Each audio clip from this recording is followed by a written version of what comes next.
નમસ્કાર દર્શક મિત્રો, સંયોગ ન્યૂઝમાં આપનું સ્વાગત છે। આજ રોજ આણંદ જિલ્લા કલેક્ટર શ્રી પ્રવીણ ચૌધરીજીના સૂચન અને માર્ગદર્શન અનુસાર આણંદ બોરસદ ચોકડી પાસેના 180 જેટલા કાચા તેમજ પાકા મકાનોના દબાણો દૂર કરી આશરે 12,000 ચોરસ મીટર જમીન ખુલ્લી કરાઈ હતી। દબાણ હટાવ ઝુંબેશમાં આણંદ પ્રાંત અધિકારી તેમજ નાયબ municipal commissioner Shri, Anand PI Shri તેમજ કર્મચારીગણ હાજર રહી દબાણો દૂર કરવામાં આવ્યા હતા। રિપોર્ટ શૈલેષ પંડ્યા, સંયોગ ન્યૂઝ, આણંદ।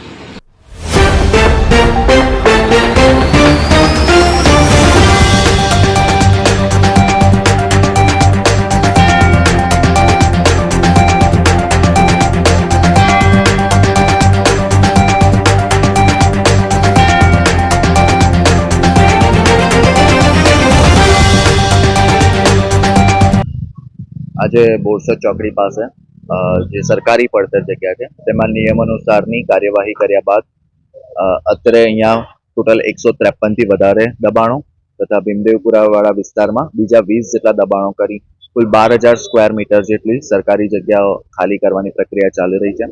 વહેલી સવારથી તમામ ટીમો 7 અલગ અલગ ટીમો બનાવી અને આ દબાણ દૂર કરવાની કામગીરી ચાલુ કરી દીધી છે।